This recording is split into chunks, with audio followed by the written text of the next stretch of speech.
सबसे बड़ी बात, कौन एफआई है जो इतना बेच रहा है, इनके नाम क्या है और क्या होल्ड करते हैं, उस पर थोड़ी हमने रिसर्च की है। सबसे पहला नाम यूरो पैसिफिक फंड, जो पीटर शिफ का, जो बहुत बड़े पॉडकास्टर्स भी हैं।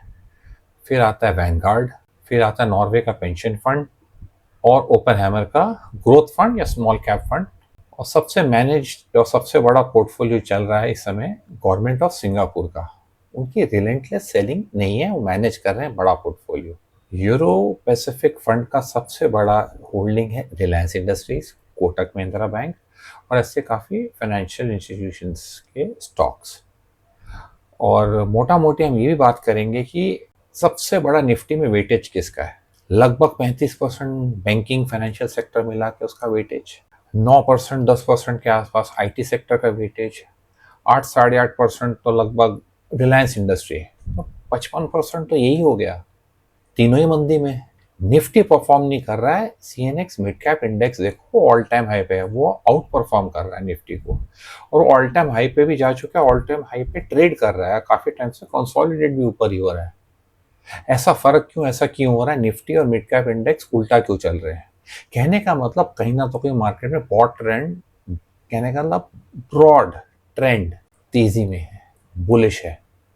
वो कौन सा सेक्टर है वगैरह उसके हम जब चार्ट्स देखेंगे तो उसको रिवील करेंगे। उससे पहले हम ये समझने की कोशिश करेंगे जो जिस चीज़ में सेलिंग हो रही, जिसके कारण निफ्टी में बहुत बड़ा प्रेशर है। एचडीएफसी बैंक में रिलेंटलेस सेलिंग है एफआईज की, तो डाउन जा रहा है। और बीच में जो न्यूज़ आ रही है वो तो अलग चीज़ है, हम तो प्योर बाइंग सेलिंग की बात करेंगे। न्यूज़ उसके अलावा जो बाहर की होती है उसमें हम ज़्यादा कॉन्सेंट्रेट नहीं करते हैं। सेलिंग कहाँ हो रही है, बाइंग कहाँ हो रही है, बस वही कॉन्सेंट्रेट करेंगे। तो एचडीएफसी एक डाउन ट्रेंड में चल रहा है, बैंकिंग सेक्टर पूरा डाउन ट्रेंड में चल रहा है, फाइनेंशियल सेक्टर, आईटी का तो हमने एक पहले वीडियो भी बनाया जिसमें क्लियरली हमने बताया ये स्ट्रक्चरल प्रॉब्लम के अंदर है एआई की वजह से। तो लॉन्ग टर्म बहुत खराब है आईटी उस हिसाब से, क्योंकि स्ट्रक्चरल प्रॉब्लम नहीं होनी चाहिए, क्योंकि रिप्लेसमेंट हो रहा है किसकी वजह से, एआई। अब आते हैं रिलायंस इंडस्ट्री, बहुत बड़ा कॉन्ग्लोमरेट है। मेन चीज़ क्या है उसके पास, रिटेल आउटलेट्स हैं किसके, ऑयल के, यानी का डीजल पेट्रोल।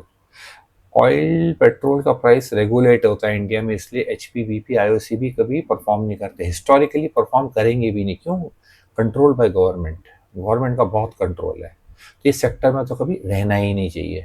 रिलायंस कॉन्ग्लोमरेट है, मल्टीपल बिजनेसेस परंतु इस समय जो प्रॉब्लम आ रही है, जो लॉस वो बेयर कर रहे हैं retail point of view, diesel और पेट्रोल की रिटेल सेलिंग में। तो क्योंकि ऑयल मार्केटिंग कंपनी भी है बैकवर्ड इंटीग्रेटेड भी, फॉरवर्ड इंटीग्रेटेड भी, कहीं ना तो कहीं मार तो जरूर पड़ रही है। तो इतना बैडली परफॉर्म नहीं कर रहा है रिलायंस, परंतु आउट परफॉर्म भी नहीं कर रहा, एक न्यूट्रल जोन, एक रेंज बाउंड है, वो लाइक बैंड के अंदर मूव कर रहा है। अभी आते हैं फिर वही टॉपिक, निफ्टी में 55% वेटेज इन्हीं सब स्टॉक्स का है जो बेरिश ट्रेंड में है, और हमारी निफ्टी बहुत हाईली ओवर वैल्यूड है, 22 पी मल्टी, और इन स्टॉक्स का कोई ज़्यादा फ्यूचर भी नहीं दिख रहा है क्योंकि इन्फ्लेशनरी माहौल है पूरे वर्ल्ड वाइड, या सेमीकंडक्टर एआई में बहुत बड़ी तेज़ी है। तो एआई और सेमीकंडक्टर स्टॉक्स तो इंडिया में है ही नहीं, तो फिर तेज़ी कहाँ से आएगी? इसलिए ताइवान और नैस्डैक और आपका कोरिया आउट परफॉर्म कर रहा है, यानी सैमसंग हो गए, हाइनिक्स हो गए, निवीडिया कंपनी होगी, एएमडी, वो आउट परफॉर्म कर रहे हैं भयंकर तेजी में, तेजी नहीं बबल टेरिटरी में। वो बबल अभी फूटने वाला है, थोड़ा टाइम है अभी भी, उसकी चर्चा फिर कभी करेंगे। अब फोकस रहते हैं निफ्टी के ऊपर। निफ्टी में ब्रॉड बुलिश ट्रेंड जो कहा गया मिड कैप इंडेक्स में है, और कहाँ है, सेक्टर कौन सा है, मेटल्स। हम 6-8 महीने से कह रहे हैं कि मेटल में तेजी, क्यों? इन्फ्लेशनरी माहौल है।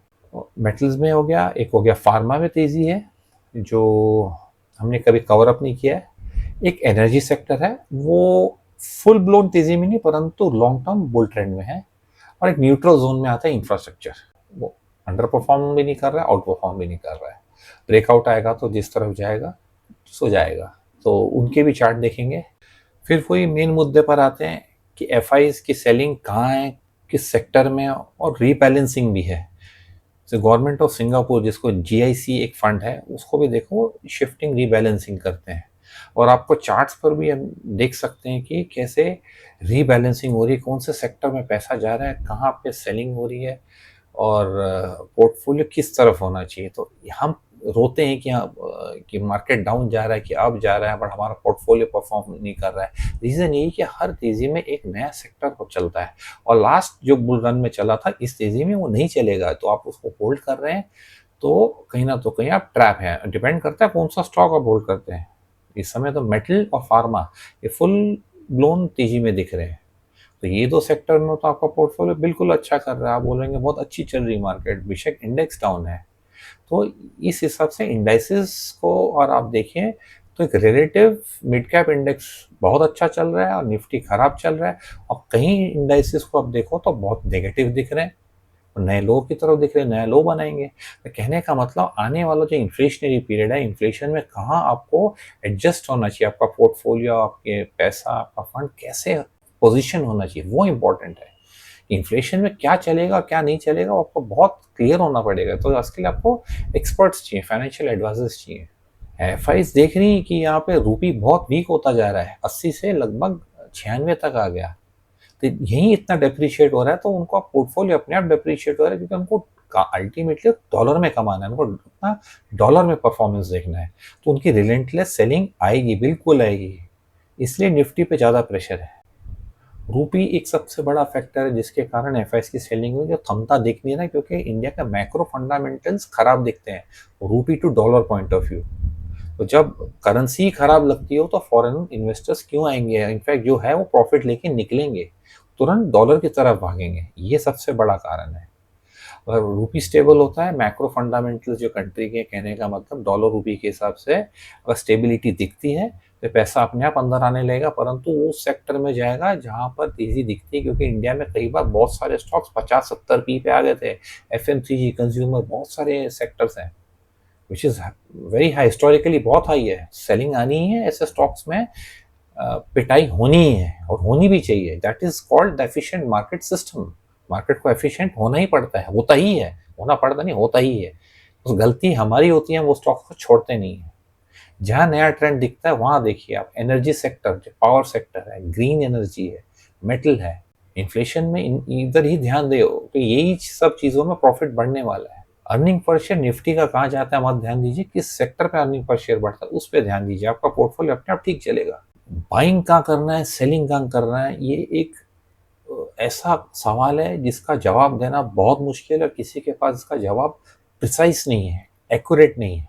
मार्केट्स आर एफिशिएंट, और एक थीसिस है एफिशिएंट मार्केट हाइपोथेसिस, और इकोनॉमिक्स के सब्जेक्ट में, तो कभी भी आपको टॉप और बॉटम नहीं मिल सकता है। मोटा मोटी आपका जो इन्वेस्टमेंट ट्रेंड 3 साल 5 साल हो सकता है, और डिपेंड्स, टेक्निकल चार्ट्स भी देखने पड़ते हैं, फंडामेंटल स्टडी, मैक्रो से आना पड़ता है माइक्रो लेवल पे, यानी आपको पहले ब्रॉड स्टडी करनी पड़ती है, फिर उसको आपको नैरो डाउन करना पड़ता है इंडस्ट्री, उसके बाद फिर further narrow down to companies.